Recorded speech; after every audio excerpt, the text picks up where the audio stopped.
Hello friends, welcome back to my channel. ಇವತ್ತಿನ ವಿಡಿಯೋನಲ್ಲಿ ನಾವು ಈ ಬ್ಯೂಟಿಫುಲ್ ಆಗಿರೋ ಬ್ಲೌಸ್ನ ಬ್ಯಾಕ್ ನೆಕ್ ಡಿಸೈನ್ ಹೇಗೆ ಮಾಡೋದು ಅಂತ ನೋಡೋಣ. ಇಲ್ಲಿ ಬ್ಲೌಸ್ನ ಉದ್ದ 14 ಇಂಚಿದೆ. 1 ಇಂಚ್ ಪ್ಲಸ್ ಮಾಡಿ 15 ಇಂಚಿಗೆ ತಗೊಂಡಿದ್ದೀನಿ. ಶೋಲ್ಡರ್ 7 ಇಂಚು ಮತ್ತೆ ಆರ್ಮ್ ಹೋಲ್ ಡೌನ್ ಕೂಡ 7 ಇಂಚಿಗೆ ಮಾರ್ಕ್ ಮಾಡ್ಕೊಂಡಿದ್ದೀನಿ. ಚೆಸ್ಟ್ನ ರೌಂಡ್ ಬಂದು 9 ಇಂಚಿಗೆ ಮಾರ್ಕ್ ಮಾಡ್ಕೊಂಡಿದ್ದೀನಿ. ಮತ್ತೆ 2 ಇಂಚು ಮಾರ್ಜಿನ್ಗೋಸ್ಕರ. ಈಗ ಇಲ್ಲಿ 2 ಇಂಚು ಮಾರ್ಜಿನ್ನು ಮತ್ತೆ 1 ಇಂಚು ಡಾಟ್ ಗಿಟ್ಟಿ ಈ ರೀತಿ 7.5 ಇಂಚಿಗೆ ಮಾರ್ಕ್ ಮಾಡ್ಕೊಂಡಿದ್ದೀನಿ. ವೆಸ್ಟ್ನ ರೌಂಡ್ ಇದು. ನೀವು ನಿಮ್ಮ ಸೈಜ್ನ ಅಕಾರ್ಡಿಂಗ್ ಆಗಿ ಮಾರ್ಕ್ ಮಾಡ್ಕೊಳ್ಳಿ. ನೋಡಿ, ಈಗ ಇಲ್ಲಿ ನೆಕ್ ವಿಡ್ತ್ ಬಂದು 4 ಇಂಚಿಗೆ ಮಾರ್ಕ್ ಮಾಡಿದ್ದೀನಿ. ಮತ್ತೆ ನೆಕ್ ಡೌನ್ 3 ಇಂಚಿಗೆ. ಇದು ಬೋಟ್ ನೆಕ್ ಆಗಿರೋದ್ರಿಂದ ನಾವು ಈ ರೀತಿಯಾಗಿ ಮಾರ್ಕ್ ಮಾಡ್ಕೋಬೇಕಾಗತ್ತೆ. ಇಲ್ಲೂ ಕೂಡ 4 ಇಂಚಿಗೆ ಮಾರ್ಕ್ ಮಾಡಿದ್ದೀನಿ. ಮತ್ತೆ ಈಗ ಒಂದು ಸ್ಕ್ವೇರ್ ಬಾಕ್ಸ್ನ ರೆಡಿ ಮಾಡ್ಕೊಂಡಿದ್ದೀನಿ. ಮತ್ತೆ ಇಲ್ಲಿ ಬ್ಯಾಕ್ ಪಟ್ಟಿ ಬಂದು 3 ಇಂಚ್ ಇದೆ. ಅದಕ್ಕೆ 1 ಇಂಚ್ ಪ್ಲಸ್ ಮಾಡಿ 4 ಇಂಚಿಗೆ ಮಾರ್ಕ್ ಮಾಡ್ಕೊಂಡಿದ್ದೀನಿ. ನೋಡಿ, ಇಲ್ಲೂ ಕೂಡ ಸ್ಕ್ವೇರ್ ಬಾಕ್ಸ್ ರೆಡಿ ಮಾಡಿಕೊಂಡು 2 ಇಂಚಿಗೆ ಈ ರೀತಿ ಮಾರ್ಕ್ ಮಾಡಿಕೊಂಡು ಈಗ ಈ ರೀತಿ ಪ್ಯಾಟರ್ನ್ ಡ್ರಾ ಮಾಡ್ಕೊಂಡಿದ್ದೀನಿ ನಾನಿಲ್ಲಿ. ಇದು ಸಮೋಸ ತರ ಡಿಸೈನ್ ಬಂದಿದೆ. ನೋಡಿ, ಇಲ್ಲಿ 1/4 ಇಂಚಷ್ಟು ನಾನು ಹುಕ್ ಪಟ್ಟಿ ಮತ್ತೆ ಐ ಪಟ್ಟಿಗೋಸ್ಕರ ಮಾರ್ಕ್ ಮಾಡ್ಕೊಂಡಿದ್ದೀನಿ. ಇದು ಬ್ಯಾಕ್ ಓಪನ್ ಬರುತ್ತೆ. ಇಲ್ಲಿ ಬೋಟ್ ನೆಕ್ನ ಡ್ರಾ ಮಾಡ್ಕೋಬೇಕಾಗತ್ತೆ. ಮತ್ತೆ ಇವಾಗ ನಾವು ಡ್ರಾ ಮಾಡಿರೋ ಪ್ರಕಾರವಾಗಿ ನೆಕ್ ಶೇಪ್ನ ಕಟ್ ಮಾಡ್ಕೋಬೇಕು. ನೋಡಿ ಫ್ರೆಂಡ್ಸ್, ಈ ಡಿಸೈನು ತುಂಬಾ ಸಿಂಪಲ್ ಆಗಿ ಅದು ಬ್ಯೂಟಿಫುಲ್ ಆಗಿದೆ. ಇದನ್ನ ಬಿಗಿನರ್ಸ್ ಕೂಡ ಈಸಿಯಾಗಿ ಮಾಡ್ಕೋಬಹುದು. ಈಗ ಇಲ್ಲಿ ನಾನು ಒಂದು ಪೇಪರ್ ಪೇಸ್ಟಿಂಗ್ ತಗೊಂಡಿದ್ದೀನಿ. ಈ ರೀತಿ ಮಾರ್ಕ್ ಮಾಡ್ಕೋತಾ ಇದ್ದೀನಿ ನೆಕ್ ಸೈಡು. ಮತ್ತೆ ಸುತ್ತು ಕೂಡ 1.5 ಇಂಚಷ್ಟು ಮಾರ್ಜಿನ್ ಬಿಟ್ಕೊಂಡಿದ್ದೀನಿ. ಇಲ್ಲಿ ಲೈನಿಂಗ್ ಜೊತೆ ಅಟ್ಯಾಚ್ ಮಾಡ್ಕೋಬೇಕಾಗತ್ತೆ. ಈಗ ಇಲ್ಲಿ ಬ್ಯಾಕ್ ಮೇನ್ ಪೀಸ್ ತಗೊಂಡಿದ್ದೀನಿ. ಅದ್ರ ಜೊತೆಲಿ ಲೈನಿಂಗ್ ಪೀಸ್ನ ಈ ರೀತಿಯಾಗಿ 1/2 ಇಂಚಷ್ಟು ಮಾರ್ಜಿನ್ ಬಿಟ್ಟು ಬ್ಯಾಕ್ ಪಾರ್ಟ್ನ ಸ್ಟಿಚ್ ಮಾಡ್ಕೋಬೇಕಾಗತ್ತೆ. ಎರಡು ಕಡೆದು ಕೂಡ ಇದೇ ರೀತಿ ಅಟ್ಯಾಚ್ ಮಾಡ್ಕೊಳ್ಳಿ. ಈಗ ಇಲ್ಲಿ ಸೆಂಟರ್ಗೆ ಓಪನ್ ಮಾಡ್ಕೋತಾ ಇದ್ದೀನಿ. ಚಿಕ್ಕದಾಗಿ ಕಟ್ಸ್ ಮಾಡಿ ಮತ್ತೆ ಲೈನಿಂಗ್ ಮೇಲೆ ಸ್ಟಿಚ್ ಬರೋ ಹಾಗೆ ಸ್ಟಿಚ್ ಮಾಡ್ಕೋಬೇಕು. ನೋಡಿ, ಈ ರೀತಿಯಾಗಿ ಸ್ಟಿಚ್ ಮಾಡ್ಕೊಳ್ಳಿ. ಮತ್ತೆ ಇವಾಗ ಕಿನಾರಿ ಸ್ಟಿಚ್ ಮಾಡ್ತಾ ಇದ್ದೀನಿ. ಇದು ಮೈನ್ ಪೀಸ್ ಮೇಲೆ ನೀಟಾಗಿ ಫಿನಿಶಿಂಗ್ ಜೊತೆ ಸ್ಟಿಚ್ ಮಾಡ್ಕೋಬೇಕಾಗತ್ತೆ. ಎರಡು ಕಡೆ ಇದೇ ರೀತಿಯಾಗಿ ರೆಡಿ ಮಾಡ್ಕೊಳ್ಳಿ. ಮತ್ತೆ ಈಗ ಮೇನ್ ಪೀಸು ಮತ್ತೆ ಲೈನಿಂಗ್ ಪೀಸ್ನ ಅಟ್ಯಾಚ್ ಮಾಡ್ಕೋಬೇಕು. ಈ ರೀತಿ ಎಲ್ಲೂ ಕೂಡ ಲೂಸ್ ಬರ್ದೇ ಇರೋ ಹಾಗೆ ಸ್ಟಿಚ್ ಮಾಡ್ಕೊಳ್ಳಿ. ಇದೇ ರೀತಿ ಪೂರ್ತಿ ಬ್ಲೌಸ್ ಕೂಡ ಸ್ಟಿಚ್ ಮಾಡ್ಕೋಬೇಕು. ಈಗ ನಾನಿಲ್ಲಿ ಎರಡು ಕಡೆ ಪಾರ್ಟ್ನ ಕೂಡ ಅಟ್ಯಾಚ್ ಮಾಡ್ಕೊಂಡಿದ್ದೀನಿ. ಈಗ ಇಲ್ಲಿ ಎಕ್ಸ್ಟ್ರಾ ಇರೋ ಫ್ಯಾಬ್ರಿಕ್ನೆಲ್ಲ ಕಟ್ ಮಾಡಿ ತೆಗಿಬೇಕು.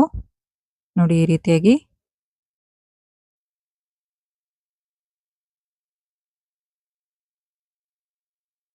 ಎರಡು ಪಾರ್ಟ್ನ ಇದೇ ರೀತಿ ರೆಡಿ ಮಾಡ್ಕೊಂಡಿದ್ದೀನಿ ಇಲ್ಲಿ. ಈಗ ಪೇಪರ್ ಪೇಸ್ಟಿಂಗ್ನ ನೀವು ಇಲ್ಲಿ ಬೇಕಾದ್ರೆ ಐರನ್ ಕೂಡ ಮಾಡ್ಕೋಬಹುದು.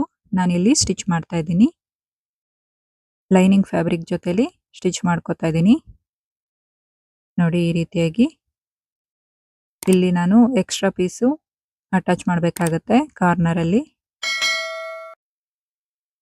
ಈಗ ಒಂದು 1/2 ಇಂಚಷ್ಟು ಮಾರ್ಜಿನ್ ಬಿಟ್ಟು ಸುತ್ತು ಕೂಡ ಕಟ್ ಮಾಡ್ಕೋಬೇಕು. ಮೊದಲಿಗೆ ನಾನಿಲ್ಲಿ ಇನ್ನು ಸೆಂಟರ್ಗೆ ಕಟ್ ಮಾಡ್ತಾ ಇದ್ದೀನಿ. ಮತ್ತೆ ಸೆಂಟರಲ್ಲೂ ಕೂಡ ಸ್ಟಿಚ್ ಮಾಡ್ಕೋಬೇಕು. ಈಗ ಇಲ್ಲಿ ಎಕ್ಸ್ಟ್ರಾ ಫ್ಯಾಬ್ರಿಕ್ನ ಅಟ್ಯಾಚ್ ಮಾಡ್ಕೋತಾ ಇದ್ದೀನಿ. ನೋಡಿ, ಈ ರೀತಿಯಾಗಿ ಅಟ್ಯಾಚ್ ಮಾಡ್ಕೊಳ್ಳಿ. ಈಗ ಸುತ್ತು 1/2 ಇಂಚಷ್ಟು ಮಾರ್ಜಿನ್ ಬಿಟ್ಟು ಕಟ್ ಮಾಡಿಕೊಂಡು ಚಿಕ್ಕದಾಗಿ ಕಟ್ಸ್ಕೊಡ್ತಾ ಇದ್ದೀನಿ. ರೌಂಡ್ ತಿರುಗೋ ಕಡೆ ಮತ್ತೆ ಪಾಯಿಂಟ್ ಬರೋ ಕಡೆ ಎಲ್ಲ. ಈಗ ಕಾರ್ನರಲ್ಲೇ ಸ್ಟಿಚ್ ಮಾಡ್ಕೋಬೇಕು. ಇದು ಕೂಡ ಫೋಲ್ಡ್ ಮಾಡಿಕೊಂಡು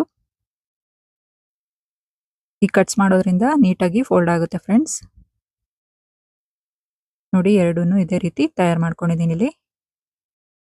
ಈಗ ಮೇನ್ ಫ್ಯಾಬ್ರಿಕ್ ಜೊತೆಲಿ ನಾವು ಈ ನೆಕ್ ಪಾರ್ಟ್ನ ಫಿಕ್ಸ್ ಮಾಡ್ಕೋಬೇಕು. ಮೊದಲಿಗೆ ನಾನಿಲ್ಲಿ ಪಿನ್ಸ್ ಇಂದ ಫಿಕ್ಸ್ ಮಾಡ್ಕೋತೀನಿ. ನೋಡಿ ಈ ರೀತಿಯಾಗಿ ನೀಟಾಗಿ ಎಲ್ಲೂ ಕೂಡ ಲೂಸ್ ಬರ್ದೇ ಇರೋ ಹಾಗೆ ಪಿನ್ ಇಂದ ಫಿಕ್ಸ್ ಮಾಡ್ಕೋತಾ ಇದ್ದೀನಿ. ಇದೇ ರೀತಿ ಎರಡು ಕಡೆ ಫಿಕ್ಸ್ ಮಾಡ್ಕೊಳ್ಳಿ. ಮತ್ತೆ ಈಗ 1 ಫುಟ್ ಅಷ್ಟು ಮಾರ್ಜಿನ್ ಬಿಟ್ಟು ಸ್ಟಿಚಿಂಗು ಸಣ್ಣ ಇಟ್ಕೊಂಡು ಸ್ಟಿಚ್ ಮಾಡಬೇಕಾಗತ್ತೆ. ಇಲ್ಲಿ 1 ಫುಟ್ ಮಾರ್ಜಿನ್ನು ಬಿಟ್ಟು ಸ್ಟಿಚ್ ಮಾಡ್ಕೋತಾ ಇದ್ದೀನಿ. ನೀವು ಯಾವಾಗಲೂ ಕೂಡ ನೆಕ್ ಶೇಪು ಸ್ಟಿಚ್ ಮಾಡುವಾಗ ಚಿಕ್ಕದಾಗಿ ಸ್ಟಿಚಿಂಗ್ ಇಟ್ಕೊಂಡ್ರೆ ಫಿನಿಶಿಂಗ್ ತುಂಬ ನೀಟಾಗಿ ಬರುತ್ತೆ ಫ್ರೆಂಡ್ಸ್. ನೋಡಿ ಈ ರೀತಿಯಾಗಿ ರೆಡಿಯಾಗಿದೆ. ಸ್ಟಿಚಿಂಗ್ ಎಷ್ಟು ನೀಟಾಗಿ ಪರ್ಫೆಕ್ಟಾಗಿ ಬಂದಿದೆ ಅಂತ. ಇದೇ ರೀತಿ ಇನ್ನ ಒಂದು ಸೈಡ್ ಕೂಡ ಸ್ಟಿಚ್ ಮಾಡ್ಕೋತಾ ಇದ್ದೀನಿ. ನೋಡಿ ಈ ರೀತಿಯಾಗಿ ಸ್ಟಿಚ್ ಮಾಡ್ಕೊಳ್ಳಿ. ಇಲ್ಲಿ ಎಕ್ಸ್ಟ್ರಾ ಇರೋ ಪೀಸ್ನೆಲ್ಲ ಕಟ್ ಮಾಡಿ ತೆಗಿಬೇಕು ಇವಾಗ. ನೋಡಿ ಈ ರೀತಿಯಾಗಿ ನೀಟಾಗಿ ಸ್ಟಿಚ್ ಕಟ್ ಆಗದೆ ಇರೋ ಹಾಗೆ ನೋಡಿಕೊಂಡು ಕಟ್ ಮಾಡ್ಕೊಳ್ಳಿ. ಮತ್ತೆ ಈ ರೌಂಡ್ ತಿರ್ಗೋ ಕಡೆ ಮತ್ತೆ ಪಾಯಿಂಟ್ಸ್ ಬರೋ ಕಡೆ ಎಲ್ಲ ಚಿಕ್ಕ ಚಿಕ್ಕದಾಗಿ ಕಟ್ಸ್ಕೊಡ್ಬೇಕು. ನೋಡಿ ಹೀಗೆ ಟರ್ನ್ ಮಾಡ್ಕೋತಾ ಇದ್ದೀನಿ. ಈಗ ನೀಟಾಗಿ ಇಲ್ಲಿ ಪಾಯಿಂಟ್ ಬರೋ ಹಾಗೆ ಮಾಡ್ಕೊಳ್ಳಿ. ನೋಡಿ ಎಷ್ಟು ನೀಟಾಗಿ ಪಾಯಿಂಟ್ ಬಂದಿದೆ ಅಂತ. ಈಗ ನಾನು ಇಲ್ಲಿ 1 ಫುಟ್ ಮಾರ್ಜಿನ್ ಅಷ್ಟು ಬಿಟ್ಟು ಸ್ಟಿಚ್ ಮಾಡ್ಕೋತೀನಿ. ಇದೇ ರೀತಿ ಎರಡು ಕಡೆ ಸೈಡ್ ಕೂಡ ಸ್ಟಿಚ್ ಮಾಡ್ಕೋಬೇಕು. ನೋಡಿ ಪಾಯಿಂಟ್ ತಿರ್ಗೋ ಕಡೆ ನೀಟಾಗಿ ಫಿನಿಶಿಂಗ್ ಕೊಡಿ. ಈ ರೀತಿ ಫಿನಿಶಿಂಗ್ ಕೊಟ್ಟು ಸ್ಟಿಚ್ ಮಾಡ್ಕೊಳ್ಳಿ. ಇದೇ ರೀತಿ ಎರಡು ಕಡೆ ನಾನು ಸ್ಟಿಚ್ ಮಾಡ್ಕೋತಾ ಇದ್ದೀನಿ. ಲೈನಿಂಗ್ ಫ್ಯಾಬ್ರಿಕ್ ಹೊರಗಡೆ ಸೈಡು ಕಾಣದೇ ಇರೋ ಹಾಗೆ ನೀಟಾಗಿ ಸ್ಟಿಚ್ ಮಾಡ್ಕೊಳ್ಳಿ. ಫಿನಿಶಿಂಗ್ ತುಂಬ ನೀಟಾಗಿ ಬರುತ್ತೆ ಫ್ರೆಂಡ್ಸ್. ಇಲ್ಲಿ ನೋಡಿ ಎರಡು ಕಡೆದು ಕೂಡ ಇದೇ ರೀತಿ ರೆಡಿಯಾಗಿದೆ. ಈಗ ನಾನಿಲ್ಲಿ ಹುಕ್ ಪಟ್ಟಿ ಬ್ಯಾಕ್ ಸೈಡ್ಗೆ ಅಟ್ಯಾಚ್ ಮಾಡ್ತಾ ಇದ್ದೀನಿ. ಅದಕ್ಕೋಸ್ಕರ ನಾನಿಲ್ಲಿ 2 ಇಂಚಷ್ಟು ಫ್ಯಾಬ್ರಿಕ್ ತೊಗೊಂಡಿದ್ದೀನಿ ಲೈನಿಂಗ್ದು. ಈಗ ಈ ರೀತಿಯಾಗಿ ಫೋಲ್ಡ್ ಮಾಡಿ ಸ್ಟಿಚ್ ಮಾಡ್ಕೊಳ್ಳಿ. ಇಲ್ಲಿ ಐ ಪಟ್ಟಿಗೋಸ್ಕರ ನಾನು ಮೇನ್ ಫ್ಯಾಬ್ರಿಕ್ ಮತ್ತೆ ಲೈನಿಂಗ್ ಫ್ಯಾಬ್ರಿಕ್ ಜೊತೆಲಿ ಸ್ಟಿಚ್ ಮಾಡಿದ್ದೀನಿ. ನೋಡಿ ನಾನು ಇಲ್ಲಿ ಹೇಗೆ ರೀತಿ ತೋರಿಸ್ತಿದ್ದೀನಿ ಇದೇ ರೀತಿ ನೀವು ಸ್ಟಿಚ್ ಮಾಡ್ಕೊಳ್ಳಿ. ತುಂಬ ನೀಟಾಗಿ ಫಿನಿಶಿಂಗ್ ಬರುತ್ತೆ ಫ್ರೆಂಡ್ಸ್. ಈಗ ಇದನ್ನ ಹಿಂಭಾಗಕ್ಕಿಟ್ಟು ಈ ರೀತಿ ಸ್ಟಿಚ್ ಮಾಡ್ಕೊಳ್ಳಿ. ಹೀಗೆ ಫೋಲ್ಡ್ ಮಾಡಿ ನೀವು ಈ ರೀತಿ ಫಿನಿಶಿಂಗ್ ಕೊಟ್ರೆ ಇದು ಸೇಮ್ ಅಂಗಡಿ ಫಿನಿಶಿಂಗೇ ಬರುತ್ತೆ. ಶಾಪಲ್ಲಿ ಬುಟಿಕಲ್ಲೆಲ್ಲ ಇದೇ ರೀತಿ ಸ್ಟಿಚ್ ಮಾಡ್ತಾರೆ. ನೋಡಿ ಎಕ್ಸ್ಟ್ರಾ ಇರೋ ಫ್ಯಾಬ್ರಿಕ್ನ ಕಟ್ ಮಾಡ್ಕೊಳ್ಳಿ. ಈಗ ಈ ರೀತಿ ನಾನು ತೋರಿಸ್ತಿದ್ದೀನಲ್ಲ ಈ ರೀತಿ ಟರ್ನ್ ಮಾಡಿಕೊಂಡು ಪಾಯಿಂಟ್ಸ್ ತಕ್ಕೊಳ್ಳಿ. ಈಗ ಮೊದಲಿಗೆ ಒಂದು ಸ್ಟಿಚ್ ಮಾಡಿ ಮತ್ತೆ ಅದರ ಪಕ್ಕದಲ್ಲೇ ಇನ್ನೊಂದು ಸ್ಟಿಚ್ ಮಾಡಿ ನೋಡ್ಕೊಳ್ಳಿ ಲೆವೆಲ್ ಕರೆಕ್ಟ್ ಆಗಿದೆಯಾ ಅಂತ. ಇಲ್ಲಿ ನೋಡಿ ನಾನು ಈ ಬ್ಯೂಟಿಫುಲ್ ಆಗಿರೋ ಲೇಸ್ ತೊಗೊಂಡಿದ್ದೀನಿ ಬೀಡ್ಸು. ಮೊದಲಿಗೆ ಕಾರ್ನರ್ನ ಈ ರೀತಿ ಸ್ಟಿಚ್ ಮಾಡಿಕೊಂಡು ಫಿಕ್ಸ್ ಮಾಡ್ಕೋಬೇಕು ಮೊದಲು. ಈಗ ನೋಡಿ ನಾನು ಬರೀ ಈ ಸಮೋಸ ಶೇಪ್ ಇದೆಯಲ್ಲ ಅಲ್ಲಿಗೆ ಮಾತ್ರ ಇದನ್ನು ಅಟ್ಯಾಚ್ ಮಾಡ್ತಾ ಇದ್ದೀನಿ. ನೋಡಿ ಈ ರೀತಿಯಾಗಿ ನೀಟಾಗಿ ಫಿಕ್ಸ್ ಮಾಡ್ಕೊಳ್ಳಿ. ಇಲ್ಲಿ ನೀವು ಫುಟ್ನ ಚೇಂಜ್ ಮಾಡ್ಕೋಬೇಕಾಗತ್ತೆ.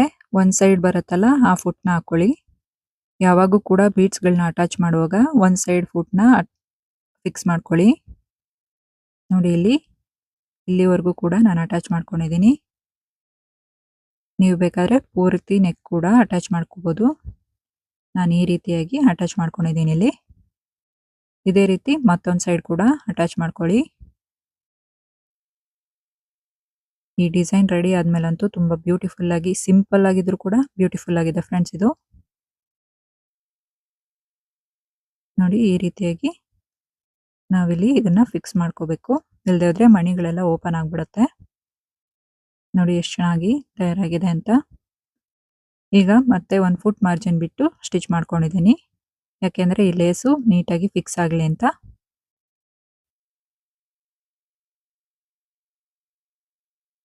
ನೋಡಿ ನಾನು ಇದಕ್ಕೆ ಬ್ಯಾಕ್ ಡಾಟ್ನ ಹಿಡ್ದಿಲ್ಲ. ಈಗ ಇಲ್ಲಿ ಕ್ರಾಸ್ ಆಗಿರೋ ಪೀಸ್ ತಗೊಂಡು ಈ ರೀತಿ ಜಾಯಿಂಟ್ ಮಾಡಿಕೊಂಡು 1 ಫುಟ್ ಮಾರ್ಜಿನ್ಗಿನ್ನ ಕಮ್ಮಿ ಸ್ಟಿಚ್ ಮಾಡ್ಕೋತಾ ಹೋಗಬೇಕು. ಇದು ನಮಗೆ ಡೋರಿ ತಯಾರಾಗುತ್ತೆ ಇಲ್ಲಿ. ಈ ರೀತಿಯಾಗಿ ಈಗ ಲೂಪ್ ಟರ್ನರ್ನಿಂದ ಇದನ್ನ ಟರ್ನ್ ಮಾಡ್ಕೋಬೇಕು. ನಮ್ಮ ಚಾನಲ್ನಲ್ಲಿ ಇದೇ ರೀತಿಯಾಗಿರೋ ಬ್ಯೂಟಿಫುಲ್ ಆಗಿ ಸಿಂಪಲ್ ಆಗಿರೋ ಬ್ಲೌಸ್ ಡಿಸೈನ್ಸ್ ಇದಾವೆ ಫ್ರೆಂಡ್ಸ್.